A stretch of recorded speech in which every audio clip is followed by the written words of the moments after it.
Alright, another video. Let's see better on that. It might be better. Maybe. But anyway, I was making a video showing these things. They've come a long ways.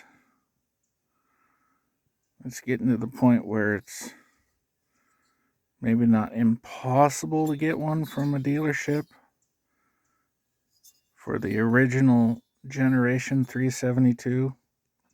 Well, if you want the 51.4 millimeter from a dealership, that's not going to happen because worldwide it's no longer made anymore for any market whatsoever or replacements through a dealership. So if you want the real thing, other than old stock, you're going to be getting a 50 or a 48 millimeter.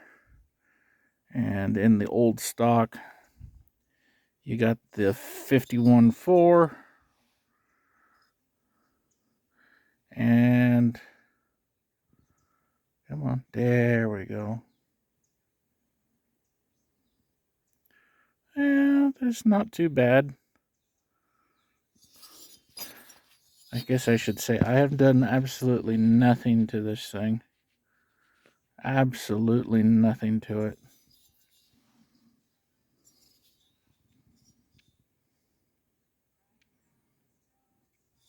And this is a 52 millimeter, aftermarket 52 millimeter.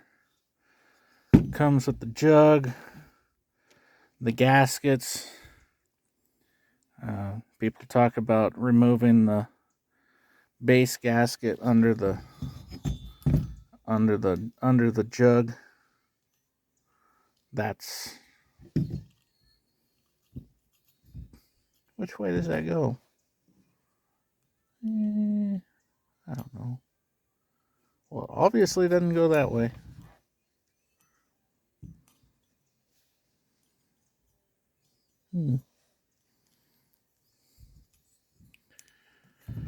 Yeah, that looks better. Well, yeah. They could do better with drilling the holes. There, that's better. That's better. But anyway, that's, you put it together without the head gasket. That's what they're talking about. Base gasket delete. It sure ain't very much. But man, can it make a lot of more compression on some saws. So, as I was saying, the other one that might be obsolete is the 47 millimeter. There was such a thing as a 362 saw. It's very, very rare. I have not seen one in person. I have seen pictures of them, but I have not seen one in person. Porting on the 47 is, well, the porting on all of them, each one is ported a little bit different for a little bit different functionality and uses on all of them. But if you want something over 50 millimeter, these aftermarket things are the only option you got now. Unless there's more of a name brand aftermarket.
innards of the carburetor. This kit doesn't come with a carburetor. I was looking for, and I got 4 of them. That's 4 of these things here. And I wanted to get it, all of this stuff plus a carburetor to go with it, but I couldn't find one for sale that way, so I just had to buy it this way.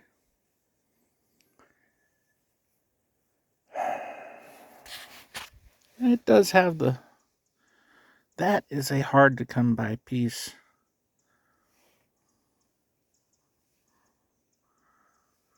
You know, some of this stuff is getting pretty hard to come by. I don't know how these things, I'm not really wild about using compression releases. I do have a couple of saws that don't have the base gasket on them, and they have compression releases on them because you can literally take your jaw out. There's so high a compression.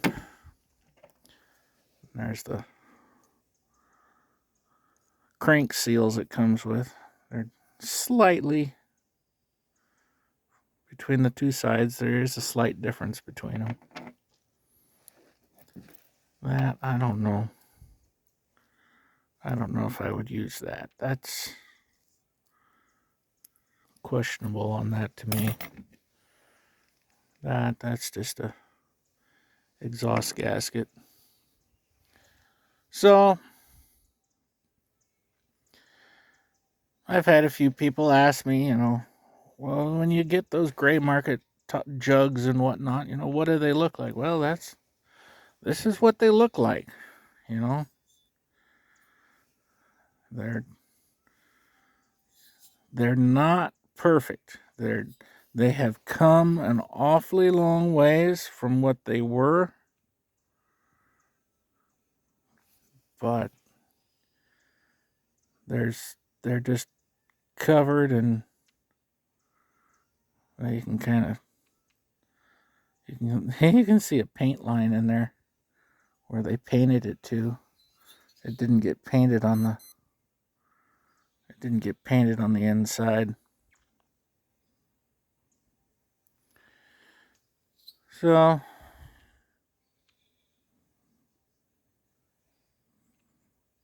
yeah, they are what they are.